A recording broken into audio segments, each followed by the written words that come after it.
వైఎస్ఆర్ కాంగ్రెస్ పార్టీలో అధికారానికి దూరంగా జరిగిన తర్వాత 18 నెలల కాలంలో నన్ను, నా కుటుంబ సభ్యుల్ని, నా తమ్ముడు కోటమిరెడ్డి గిరిజారెడ్డిని, నా వెంట నడిచే నాయకుల్ని, కార్యకర్తల్ని వేధించిన, వెంటాడిన, దౌర్జన్యం చేసిన వ్యక్తుల మీద ప్రతీకార చర్యలకి నేను పాల్పడాలనుకుంటే ఈ 14 నెలలు నెల్లూరు రూరల్లో వైఎస్ఆర్ కాంగ్రెస్ పార్టీ నాయకులకి చుక్కలు చూపించుండేవాడిని,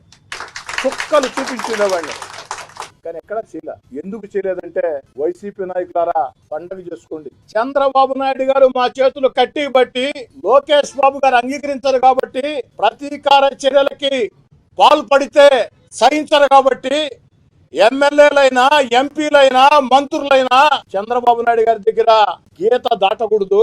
గీత దాటితే చంద్రబాబు నాయుడు గారు తాట తీస్తారు కాబట్టి ప్రతీకార చర్యలకి పాల్పడవద్దని స్పష్టంగా ఆదేశాలు ఇచ్చారు కాబట్టి వారి ఆదేశాలని తూచా తప్పకుండా పాటిస్తూ మా చేతులు కట్టేశారు కాబట్టి ఉన్నాం.